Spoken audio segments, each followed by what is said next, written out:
Aleluia. Queridos, vamos abrir a palavra de Deus no livro do Gênesis, capítulo de número 35.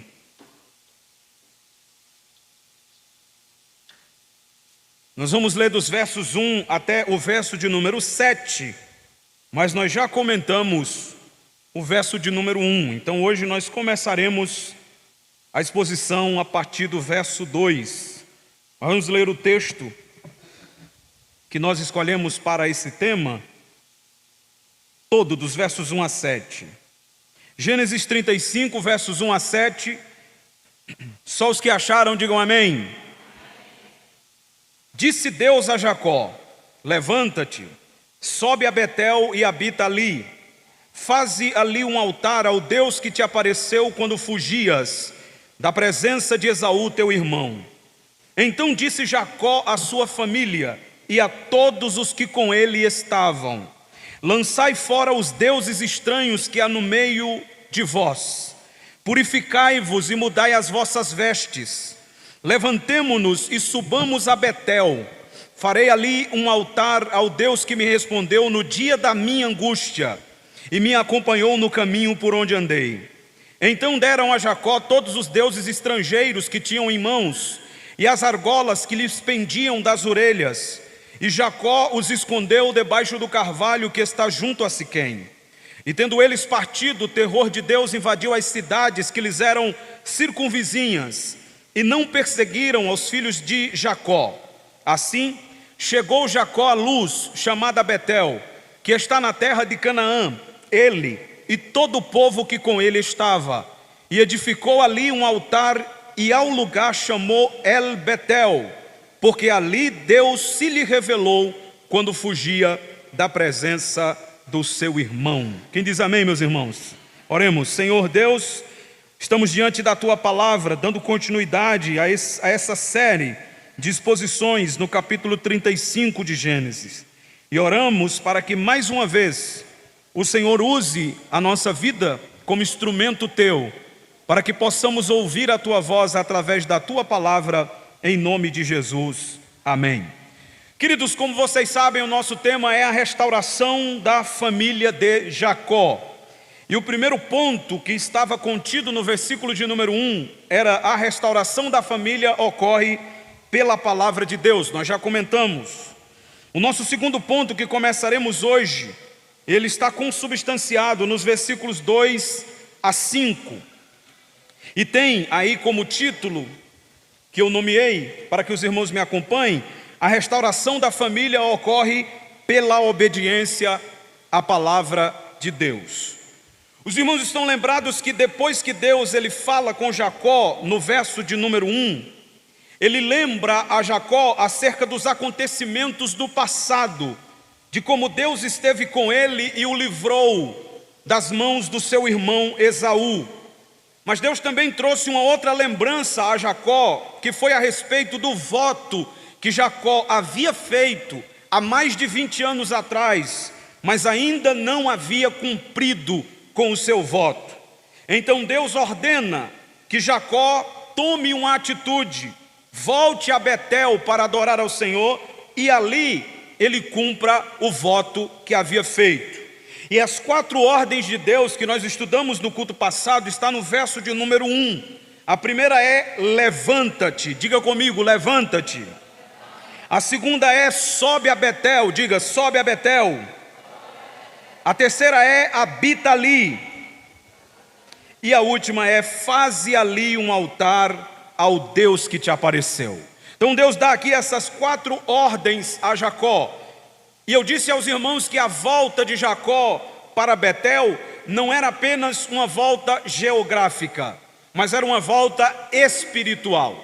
Ao voltar para Betel, Jacó não estava apenas voltando para um lugar, Jacó estava voltando para Deus. Isso aqui é muito importante, porque às vezes, irmãos, não basta só voltar para a igreja.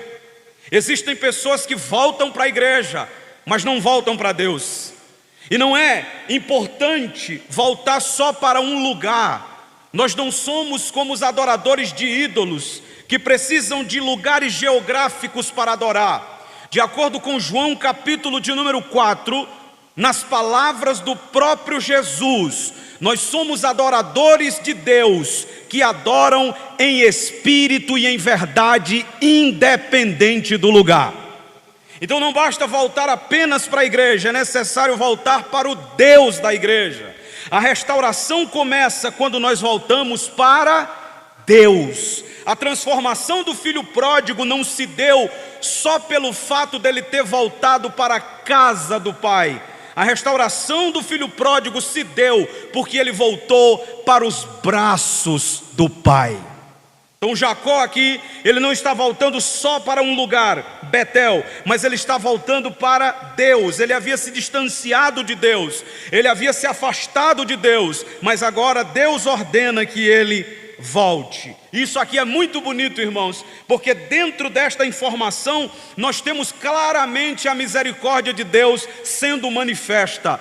Deus é um Deus tão maravilhoso que Ele recebe de volta aqueles que se distanciaram da sua presença. Nós temos dificuldade de receber de volta quem nos fere. Nós temos dificuldade de receber de volta quem fez alguma coisa conosco, nos entristeceu, nos magoou e nos machucou. Nós temos aquilo, vocês conhecem a expressão, nós ficamos como que gatos escaldados, não é assim? Conhece essa expressão? Com medo, né? Tem medo até de água fria, o gato escaldado. Mas Deus não. Deus sabe que em algum momento da nossa vida a gente pode se distanciar como o filho pródigo, mas Ele sempre estará disposto a nos receber de volta quando a nossa volta for sincera e quando a gente realmente sentiu falta dos braços do Pai. Então Ele ordena que Jacó volte, mas Ele está esperando que ele retorne para Ele e Ele está disposto a recebê-lo. Jacó toma então uma atitude, irmãos. E a partir do versículo de número 2, o que nós vamos ver aqui é o Jacó calado do capítulo 34, agora falando, assumindo novamente a atitude de liderança dentro da sua família. Os irmãos estão lembrados que a família de Jacó estava deteriorada espiritualmente. Ele não falou nada com os acontecimentos do capítulo 34, mas no capítulo 35, versículo de número 2, o versículo já começa com essa expressão: disse Jacó à sua família. E a fala de Jacó no capítulo 35, versículo de número 2, representa aqui, deixa claro para nós, um homem outrora que não tinha nenhum respeito pela sua família, mas que agora está reassumindo a liderança da sua casa. E a partir do versículo de número 2, irmãos, nós vamos ver agora um Jacó convocando a sua casa para servir somente ao Senhor e obedecer a sua palavra. E é por aqui que começa a restauração dentro de uma família.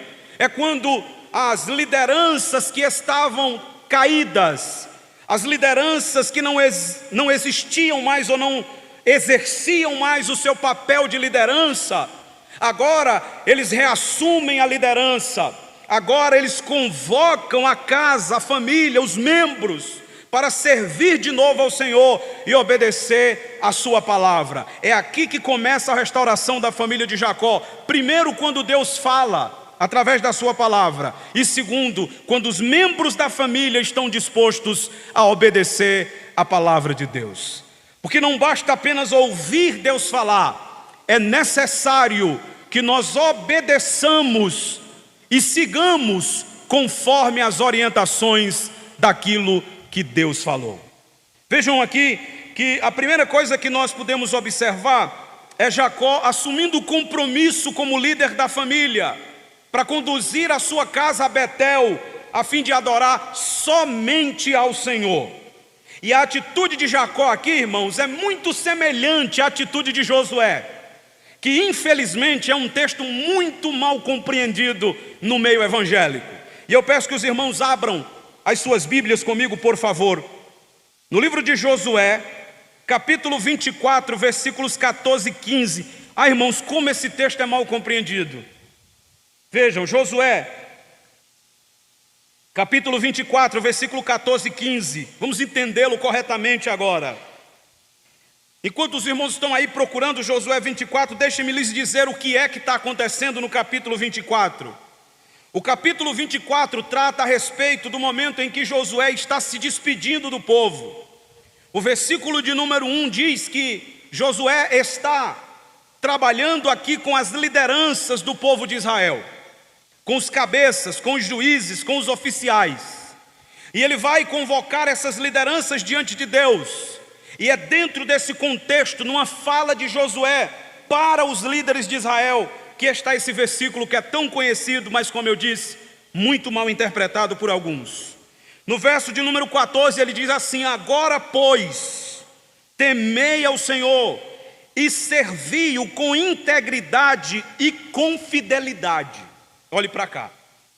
A primeira coisa que Josué diz àqueles homens, àqueles líderes, àqueles oficiais é: vocês precisam temer ao Senhor e servirem ao Senhor por inteiro. É o significado da palavra integridade.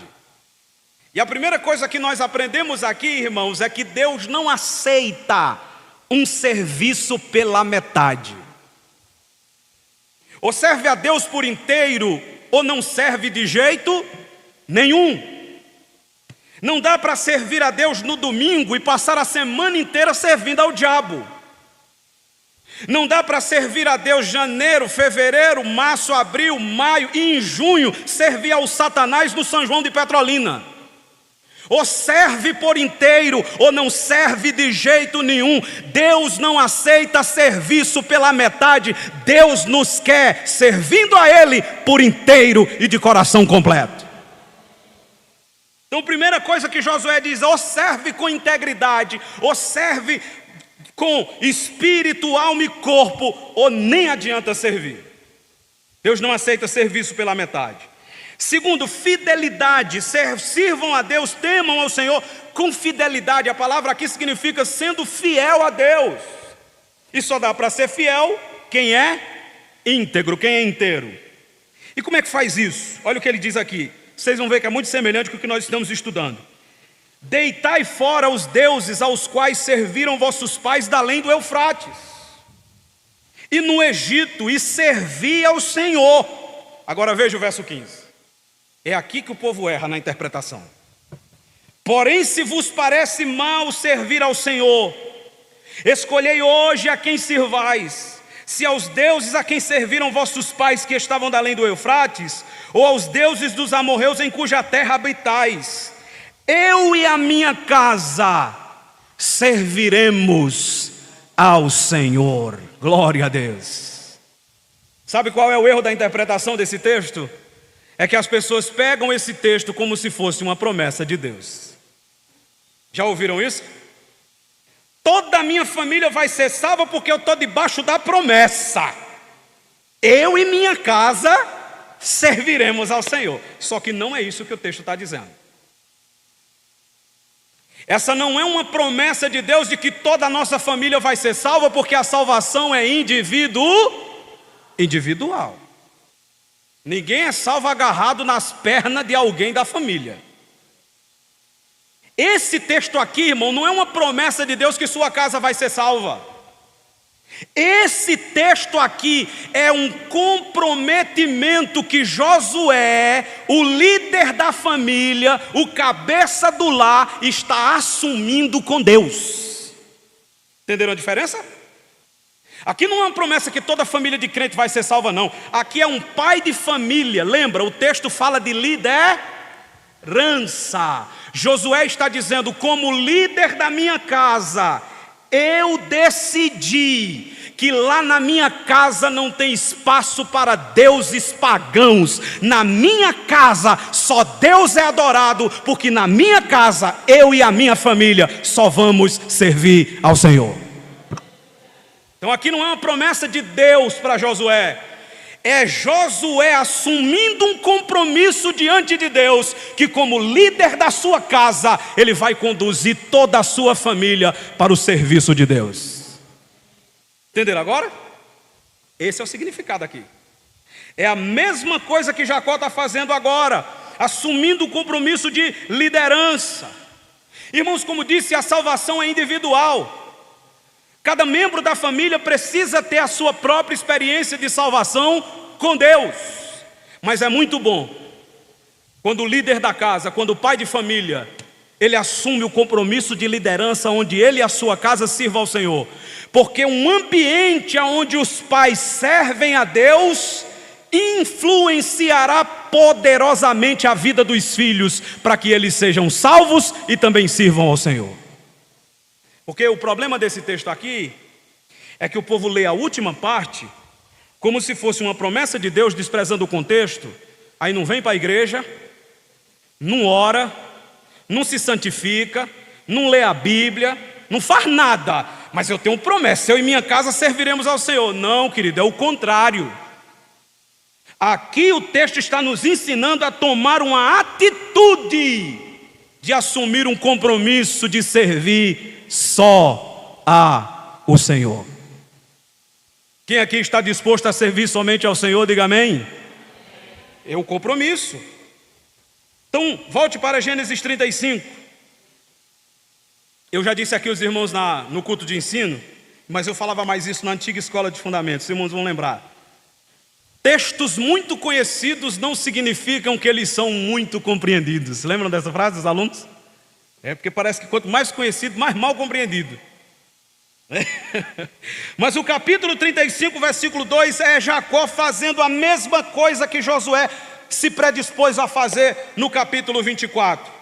Então, primeira coisa, quando o texto começa em Gênesis 35, 2, então disse Jacó à sua família, ele está assumindo de novo a sua posição de líder para conduzir a sua casa no serviço a Deus. Mas tem uma segunda coisa aqui. A segunda coisa que nós vamos observar é a primeira ordem que Jacó dá à sua casa. Veja, Gênesis 35, verso 2. Então disse Jacó à sua família e a todos os que com ele estavam. Primeira ordem: lançai fora o quê?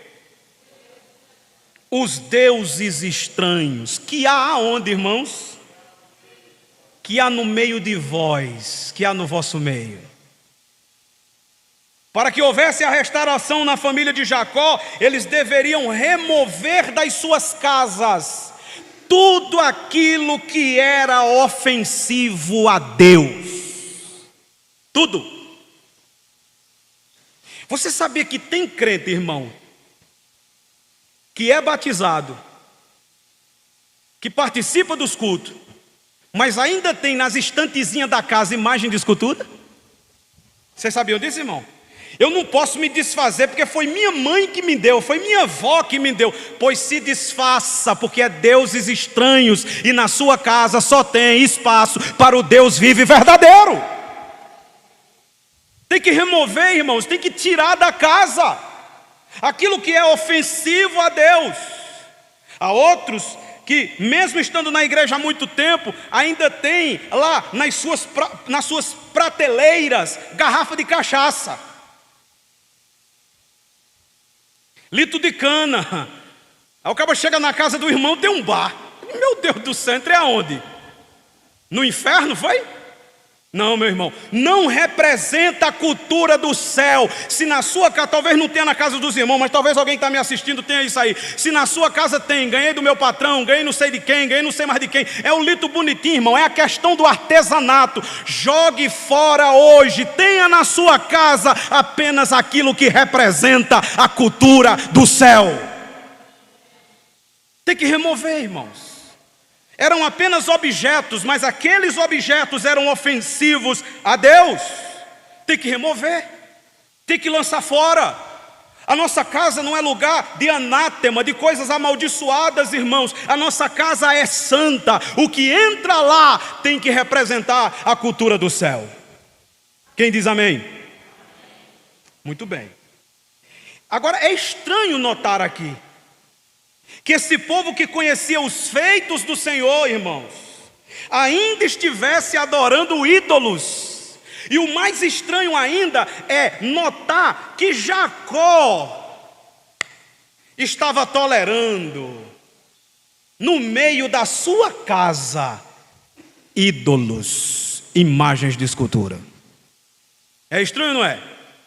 Muito estranho, né? É porque vai deixando. Não deixa, é só esse.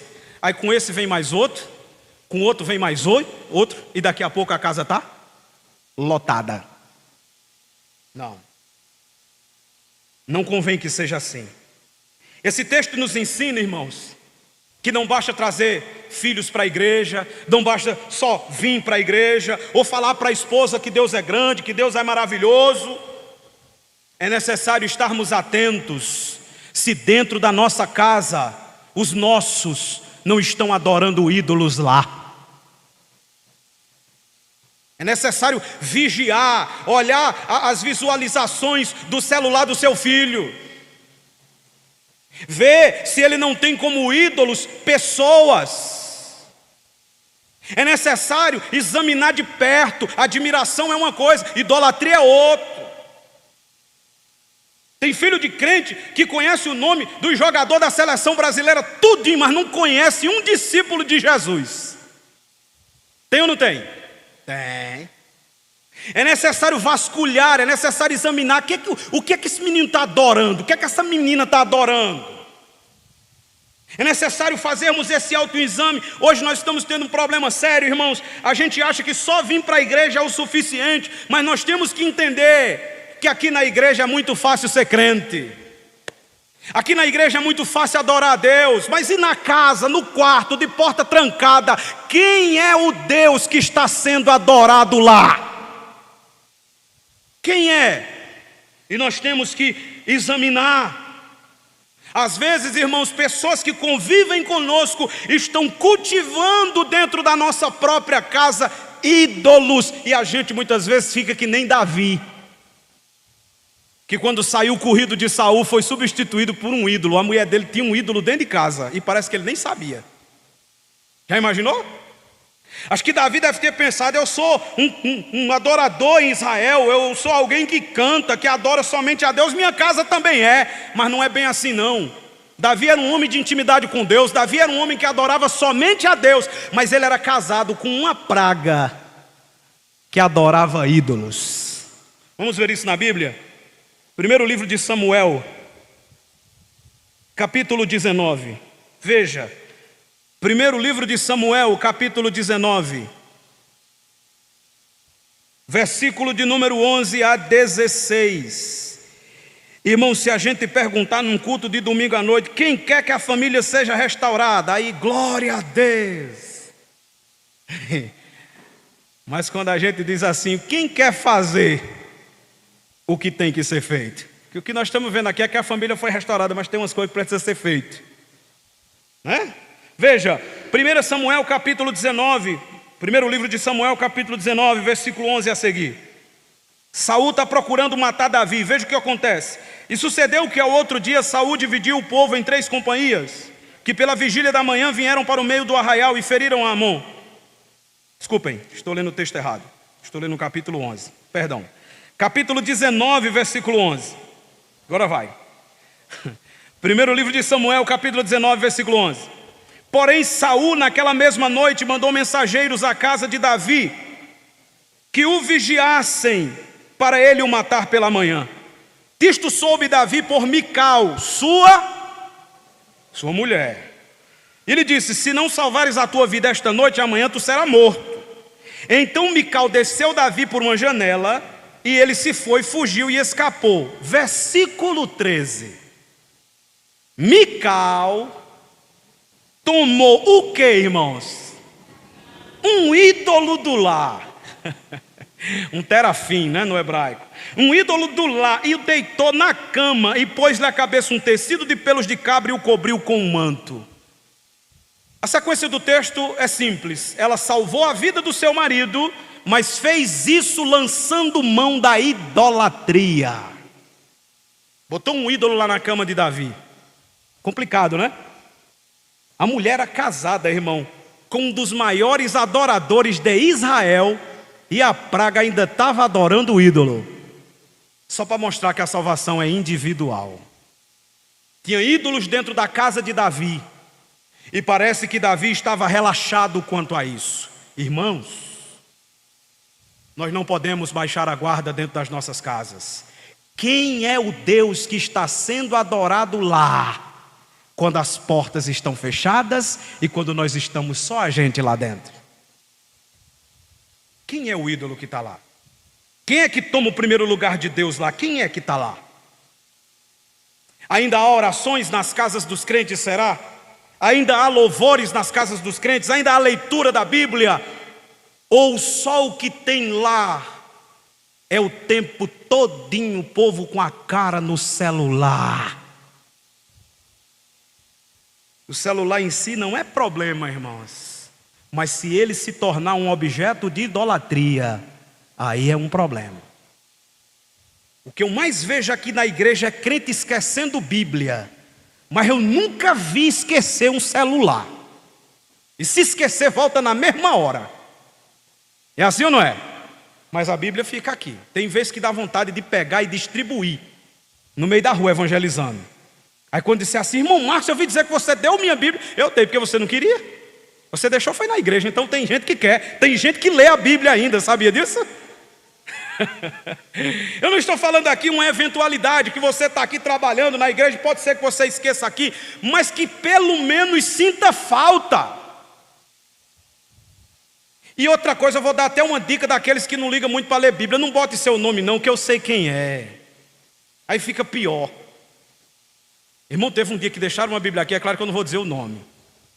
E ela passou aqui dentro da igreja 15 dias. 15 dias. Você sabe o que é 15 dias? Não, irmão Marcos, mas porque tem a Bíblia no celular, tem a Bíblia no celular, a pessoa estava lendo lá. Irmão, eu tenho Bíblia, eu tenho um monte de Bíblia lá em casa, mas tem uma que é a sua, você acha bom. É assim ou não é? O seu devocional é nela, ela está caindo nos pedaços, mas você quer ela ali. Você sente falta dela. Isso é só para mostrar, irmãos, que às vezes nós não estamos valorizando como nós deveríamos as coisas espirituais. É a casa de Davi e a casa de Jacó, tolerando ídolos, irmãos. E deixa eu dizer algo para os irmãos, biblicamente falando. O problema de idolatria na casa de Jacó não é novo, é um problema antigo. Em outra oportunidade, a mulher de Jacó, Raquel, ela roubou os ídolos do pai dela. O pai dela era idólatra. Labão era idólatra, só como ladrão, né? Ele era ladrão também. Acho que é por isso que é tão similar o nome, né? Mas Labão era idólatra, ele cultivava idolatria dentro da sua casa e certamente esse ensino idólatra passou para as filhas, de maneira que quando Jacó ele sai da casa de Labão, Raquel diz, eu vou levar o bichinho, mas eu vou levar, eu vou lá levar os ídolozinhos de painha, mas eu. Veja aí, Gênesis capítulo 31, veja que era um problema antigo já. Gênesis 31, versículo 19. Gênesis 31, 19. Tendo ido Labão fazer a tosquia das ovelhas, Raquel furtou o quê? Gênesis 31, 19. Furtou o quê? Os ídolos do lar que pertenciam ao seu pai. Além de idólatra, a bichinha era ladrona. Roubou os ídolos do pai. Aí os estudiosos dizem assim, não, mas é o seguinte. Quando Raquel roubou os ídolos do seu pai, ela não tinha a intenção de adorar esses ídolos. É que os ídolos serviam como certificado de compra de terra. Então quando ela leva os ídolos do pai dela, diz esses estudiosos, ela estava simplesmente querendo garantir a sua herança no futuro. Não era só isso. Esqueceram de pontuar dois aspectos. Primeiro, existia 3 características que faziam as pessoas trazerem ídolos para dentro de casa. Primeiro, acreditavam na proteção que esses ídolos traziam para dentro de casa. 2, havia sim no ídolo o direito da herança do pai. E 3, e aqui você vai começar a perceber que Raquel gostava de ídolos. Na crença deles, os ídolos davam fertilidade. Quem lembra que Raquel era estéril?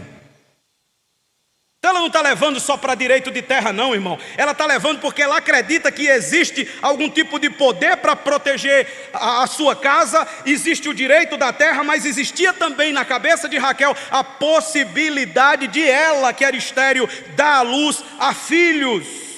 Só que é só a gente ler a história de Jacó e a gente vai perceber que quem protege Jacó de Labão, de Esaú, dos siquenitas e de todo mundo não é os ídolos de Raquel. Quem protege a família de Jacó é o Deus Todo-Poderoso. É por isso, irmão, que quem protege a sua casa não são ídolos. Quem protege a sua casa é Deus.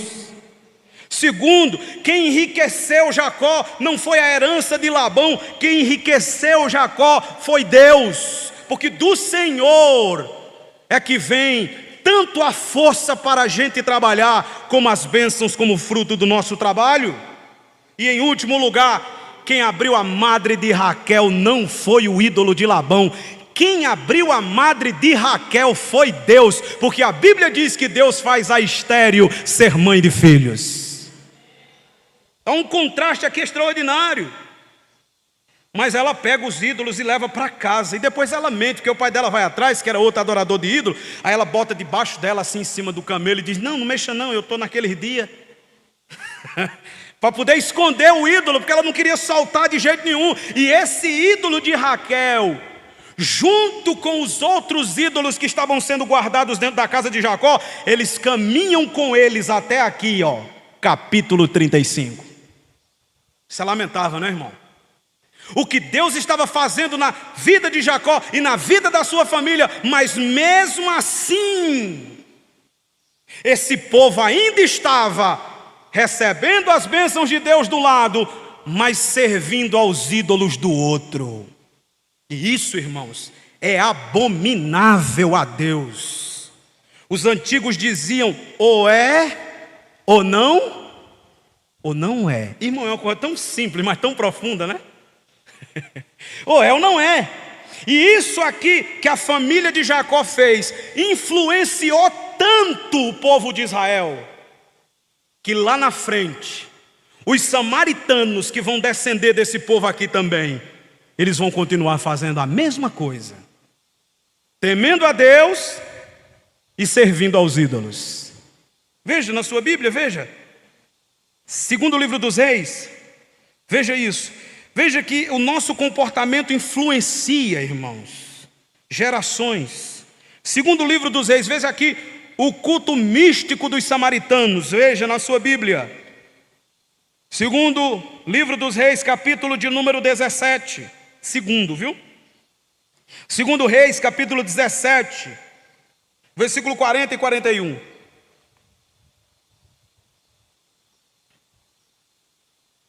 Está escrito assim: porém eles não deram ouvidos a isso, antes procederam segundo o seu antigo costume. Irmão, se tem uma coisa que atrapalha crente, é o costume. Eu estou acostumado, não é assim? Mas esse é meu jeito, irmão, é nosso costume. Sim, mas se o costume não tiver base bíblica, é pecado. Sim ou não? Sim. E qual era o costume? Versículo 41. Assim, estas nações temiam o Senhor e serviam as suas próprias imagens de escultura, como fizeram seus pais. Assim faziam também os seus filhos, os filhos de seus filhos, até o dia de hoje. Eles temiam o Senhor do lado, mas adoravam os ídolos do outro. Sabe o que seria hoje? Para os irmãos entenderem, eu gosto de deixar o mais claro possível. Era a mesma coisa de vir aqui no culto de domingo adorar a Deus, mas na outra semana está lá dentro da igreja católica romana, louvando a Ave Maria. É a mesma coisa. Ou então a mesma coisa de estar aqui na igreja adorando a Deus e daqui a pouco estar nas festas do mundo, batendo palma, aplaudindo e admirando e exaltando os cantores profanos. É a mesma coisa. E esse culto é misto. Esse culto é sincrético, não serve para Deus. Irmão, ou Deus é prioridade, ou Ele não será nada na nossa vida. Ao Senhor teu Deus adorarás, disse Jesus ao diabo, e só a Ele darás culto. Somente a Ele. Só Ele é digno de adoração. Pode lhe oferecer os reinos do mundo, pode lhe oferecer pedra que vai virar pão, pode lhe oferecer o que quiser, mas o nosso coração, o nosso culto e a nossa adoração deve ser única e exclusivamente ao Deus vivo de Israel. Glória a Deus. Por quê? Porque somente Ele é poderoso. Veja o Salmo 115, irmãos. Salmo 115. Veja, deixa-me adiantar aqui. Eu queria terminar pelo menos esse ponto, mas talvez não vai dar tempo não, mas depois nós continuamos. Salmo 115, você conhece o texto. Veja o contraste que o salmista faz aqui com os ídolos e Deus. Salmo 115, verso 3. No céu está o nosso Deus, e tudo faz como lhe agrada. Versículo 4. Prata e ouro são os ídolos dele, obra das mãos dos homens. Tem boca, mas não falam, tem olhos, mas não veem, tem ouvidos e não ouvem, tem nariz e não cheira, suas mãos não apalpam, seus pés não andam, som nenhum lhe sai de sua garganta. Tornem-se semelhantes a eles os que fazem, os fabricantes, e também os que confiam, os idólatras. E nós, versículo 9, confia Israel no Senhor, Ele é o teu amparo e o teu escudo, glória a Deus. Há um contraste extraordinário aqui, porque o ídolo tem boca, mas não fala nada, enquanto que Deus não tem corpo, Deus é espírito. Todas as vezes que na Bíblia aparece, nós já estudamos isso, boca de Deus, olhos de Deus, isso ali é uma teofania ou um antropomorfismo, é Deus assumindo forma humana para se fazer compreensível a nós. O nosso Deus, irmãos, Ele fala, Ele vê, Ele ouve, Ele anda, Ele se manifesta, e a nossa confiança deve estar exclusivamente nele. Não pode haver ídolos na nossa casa. Por quê? Porque os ídolos não têm poder nenhum. Veja, os ídolos não têm poder nem para fazer o mal, muito menos para fazer o bem.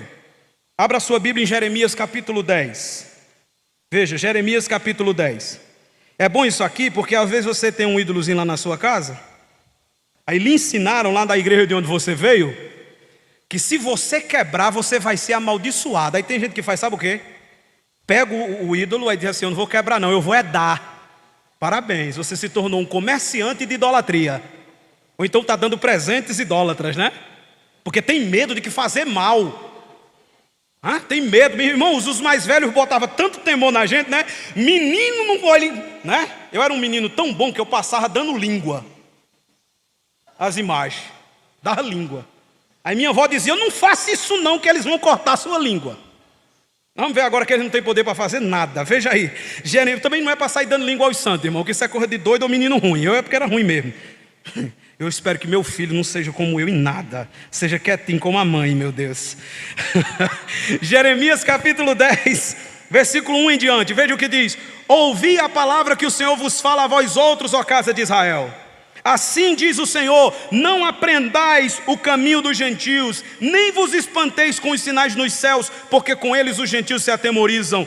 Porque os costumes dos povos são vaidade, pois cortam do bosque um madeiro, obra das mãos do artífice com machado. Com prata e ouro enfeitam, com pregos e martelo fixam, para que não se oscile, não caia, né? Tem que pregar na parede, senão o bicho cai e se quebra todinho. Versículo 5. Os ídolos são como um espantalho no pepinal. Vocês conhecem essa linguagem? Você sabe o que é espantalho? É aquele negócio lá de saco, né? Tem uns que é mais bonito. Hoje tem uns espantalhos tão bonitos hoje, né? Eu vi um esses dias que era uma bruxa voando em cima de uma mola. Eu achei a cor mais linda do mundo. É como espantalho, ou seja, está ali parado e não faz nada a não ser assustar os pássaros. E olha o que ele diz: não podem falar, necessita de quem os levem, porque não pode andar. Não tenham medo deles, porque não podem fazer mal e não está neles o poder para fazer o bem. Ídolo não faz nada. Sabe como é que está esse texto na Bíblia Católica? Não tenha medo dos ídolos, porque eles são apenas espantalhos assustadores de pássaros, que não podem fazer bem nem mal. Aí está lá desse jeito. E aí no versículo 6, Jeremias faz um contraste, ele diz assim: ninguém é semelhante a ti, ó Senhor, tu és grande, e grande é o teu poder, e o poder do teu nome. Oh, louvado seja Deus. Eita, Deus tremendo, irmãos. Então, irmão, não tem poder para fazer nada. Então, se tem algum lá, jogue fora hoje, né? Enterre como Jacó, né? Porque lugar de morto é aonde, meus irmãos? Debaixo da terra. Cava lá um buraco, enterra ou então queima. Faz isso aí. Os ídolos, além de não ter poder para fazer o mal nem para fazer o bem, os ídolos também não podem salvar. Veja, Isaías capítulo 45. Esse é o texto da conversão de Anaílis, minha esposa. Isaías 45, versículo 20, e depois leremos o versículo 22. Eu ainda me lembro quando ela leu esse texto. Ela disse: meu Deus, como eu fui besta. Queimando minha mão com a vela no meio da rua. Mas agora eu sou iluminado por aquele que é a luz do mundo. Eita, glória a Deus. Toda vida que eu leio esse texto eu me lembro dela, da conversão dela lá em casa. Veja, Isaías 45, 20: congregai-vos e vinde, chegai-vos todos juntos, vós que escapaste das nações. Nada sabem os que carregam o lenho das suas imagens de escultura sobre os ombros em procissão, e fazem súplicas a um Deus que não pode salvar. Já viram isso aqui, irmão? Os romeiros, né? Rua acima, rua abaixo. Com o bicho velho aqui, né, assim, caminhando no meio da rua, para cima e para baixo, os pingos velhos de vela queimando as mãos. E o texto está dizendo: eles não podem salvar vocês. E a pergunta é: mas então quem pode nos salvar? Leia o verso 22. Porque assim diz o Senhor: olhai para mim e sede salvos, vós todos os limites da terra, porque eu sou Deus e não há outro. Aleluia! Só Ele pode salvar. A ideia é: tire os olhos dos ídolos e olhe somente para o Senhor. Eita, irmão, é bonita a Bíblia. Por que nós não devemos ter ídolos dentro de casa, como a família de Jacó estava tendo? Porque os ídolos dentro da nossa casa atraem maldição. Por quê? Porque eles são malditos. Veja na sua Bíblia, Deuteronômio capítulo 7. Irmão, marque esses textos para você evangelizar. Mas não vá brigar não com o povo dos ídolos não. Vá com carinho, vá com cuidado, vá mostrando os textos devagarzinho. Eu tive muito cuidado com a Anaílis, porque se eu falasse qualquer palavra errada na época do evangelismo dela, ela ficava com raiva. Então tinha que ser muito cuidadoso. Capítulo 7 de Deuteronômio, veja, versículo 25 e 26. As imagens de escultura de seus deuses queimarás. Queima, presta não. É aí que o fala que nem os pentecostal agora, né? Queima Jesus, agora está certo. Queima mesmo, não é para queimar os crentes não, é para queimar as imagens. As imagens de escultura de seus deuses queimarás. Mas irmão, e o ouro que tem lá, e a prata que tem lá? Joga fora, porque é contaminado. A prata e o ouro que estão sobre eles não cobiçarás, nem os tomarás para ti, para que não te enlaces nele, pois são abominação ao Senhor teu Deus.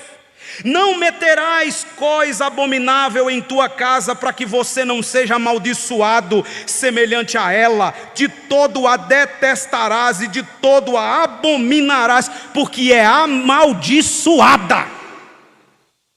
Para cantar o hino aqui que o irmão gosta de cantar domingo à noite: minha casa será uma casa de bênção, tem que remover os ídolos de lá. Porque toda casa que tem ídolo é uma casa amaldiçoada. Tem que tirar, jogar fora. Deixa eu terminar, irmão, tem 3 minutos. Vou terminar. Por que que nós não devemos ter ídolos em nossas casas? Eu vou ler só esse texto, esses dois textos e a gente encerra. E em outra oportunidade eu continuo. 1 Coríntios capítulo 8, versículo 4. Veja o que Paulo diz. Os ídolos não são nada, não valem nada, mas por trás dos ídolos tem alguma coisa que os irmãos vão ver agora. Eu preciso ler aqui rapidinho 3 textos, então me dê tempo aí. Veja aí, 1 Coríntios capítulo 8, versículo 4. Se você for rápido, a gente consegue concluir rapidinho. Veja o que Paulo diz.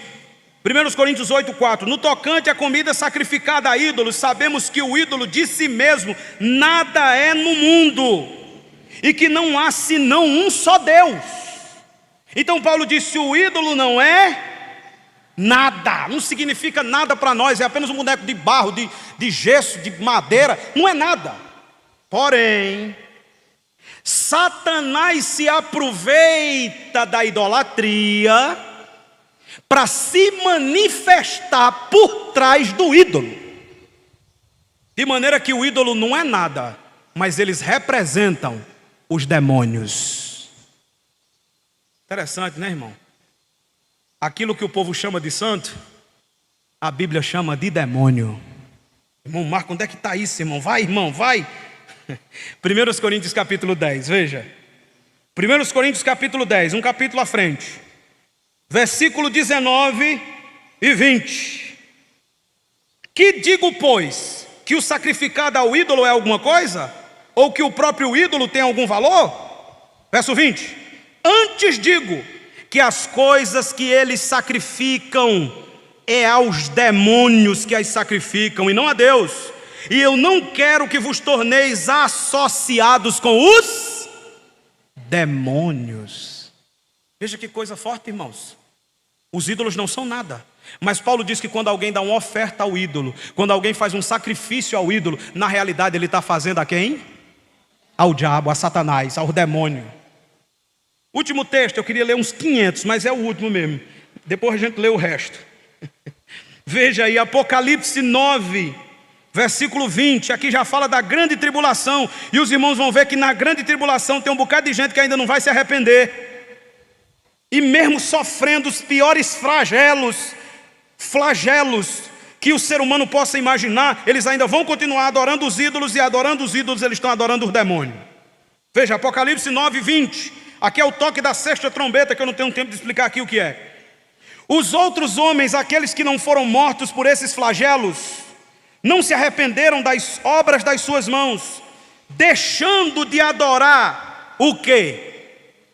Os demônios e os ídolos. Veja que está conectado, ó.